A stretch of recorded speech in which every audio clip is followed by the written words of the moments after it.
नमस्कार, मैं हूं देबांजलि मोइत्रा। कोविड-19 का कहर पूरी दुनिया में जारी। ऐसे में भारतीय विदेश नीति और प्रधानमंत्री मोदी की रणनीति की पूरी दुनिया में चर्चा हो रही।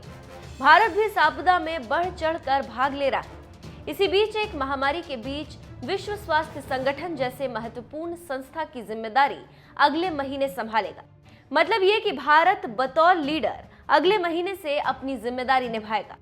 सूत्रों की माने तो दिल्ली और जिनीवा में राजनयिकों ने इस पर मुहर लगा दी। 22 मई को WHO की बैठक के बाद होने वाली कार्यकारी बोर्ड की बैठक में भारत भाग लेगा और अहम पद ग्रहण करेगा। भारत इस दौरान जापान की जगह लेगा, जो मई में इस पद से रिटायर हो रहा है। WHO के कार्यकारी अध्यक्ष के रूप में बतौर उम्मीदवारी की नियुक्ति उस समय सामने आई है जब पूरी दुनिया में कोविड-19 तहलका मचाया हुआ है। उसी समय संयुक्त राष्ट्र की इस संस्था पर कई सवाल खड़े हो रहे हैं और आरोप लग रहे हैं कि WHO कोविड-19 को रोकने में नाकामयाब रहा।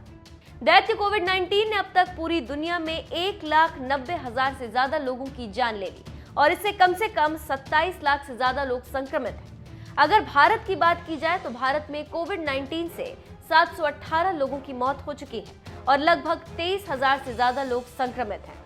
और तो और कोविड-19 की वजह से पूरी दुनिया का पहिया जाम हो चुका है। पूरी दुनिया में लॉकडाउन है।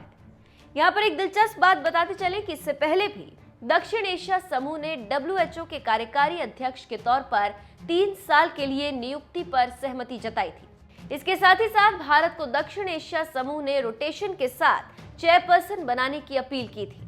लेकिन अब जबकि चीन के शहर वुहान से कोविड-19 पूरी दुनिया में पहुंच चुका है, तो ऐसे में अब जाकर सर्वसम्मति से ये निर्णय लिया गया। WHO के उद्घाटन सत्र के बाद टेड्रोस का भाषण होगा। कोविड-19 से लड़ने पर अपने विचार रखेंगे और फिर कार्यकारी बोर्ड और अध्यक्ष का चुनाव होगा। विश्व की सर्वोच्च संगठन की ड्राइविंग सीट पर ही नहीं, बल्कि प्रोग्राम और प्रशासनिक कमेटी के सदस्यों के रूप में भी भारत के प्रतिनिधि इंडोनेशिया की जगह लेंगे। तो आप समझ सकते हैं कि ये देश के 130 करोड़ लोगों के लिए गर्व के क्षण होंगे और ये मोदी के रणनीति की बहुत बड़ी उपलब्धि होगी। ये एक तरह से भारत की धमक और मोदी के नेतृत्व में भारत की बढ़ती ताकत का भी सबूत होगा।